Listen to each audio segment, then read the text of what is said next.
ഇന്ന് നമ്മൾ വളരെ ഉപകാരപ്രദമായിട്ടുള്ള രണ്ട് ഇംഗ്ലീഷ് യൂസേജസ് ആണ് നോക്കാൻ പോകുന്നത്. First one, let's call a spade എന്ന് വെച്ചാൽ ലെറ്റ്സ് ടോക്ക് ടു ഫേസ് അല്ലെങ്കിൽ let's speak clearly or precisely even if it is unpleasant or uncomfortable for others. കാര്യങ്ങൾ തുറന്നടിച്ച് മുഖത്ത് നോക്കി പറയുക, അത് മറ്റുള്ളവർക്ക് അരോചകമായി തോന്നിയാലും. For example, I don't want to hide things before you, let's call a spade. എനിക്ക് നിൻ്റെ മുമ്പിൽ ഒന്നും മറച്ചു വെക്കാൻ ആഗ്രഹമില്ല, നമുക്ക് കാര്യങ്ങൾ മൂത്തോക്കി തന്നെ സംസാരിക്കാം.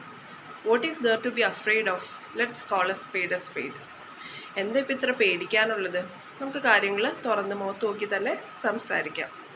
Next one, it is a real hotchpotch എന്ന് വെച്ചാൽ it is really something messed up. ഒരു കാര്യം കുഴഞ്ഞു മറിഞ്ഞു കിടക്കുക അല്ലെങ്കിൽ അവിയൽ പരുവത്തിലായിരിക്കുക എന്നൊക്കെ പറയില്ലേ, അതിനാണ് ഹോച്ച് പോച്ച് എന്നുള്ള ഈ ഒരു നൗൺ കൊണ്ട് ഉദ്ദേശിക്കുന്നത്. For example, when we were shifting to our new house we kept things here and there in a hurry, but by the time of rearranging things it was really a hotchpotch for us. ഞങ്ങൾ വീട് മാറിയപ്പം തിടുക്കത്തിൽ സാധനങ്ങൾ അവിടെ ഇവിടെയൊക്കെ വെച്ചു, പക്ഷേ അത് rearrange ചെയ്യേണ്ട സമയമായപ്പം ഞങ്ങൾ വലിയ കുഴപ്പത്തിലായി. അത് ശരിക്കൊരു ടാസ്ക് തന്നെയായിരുന്നു.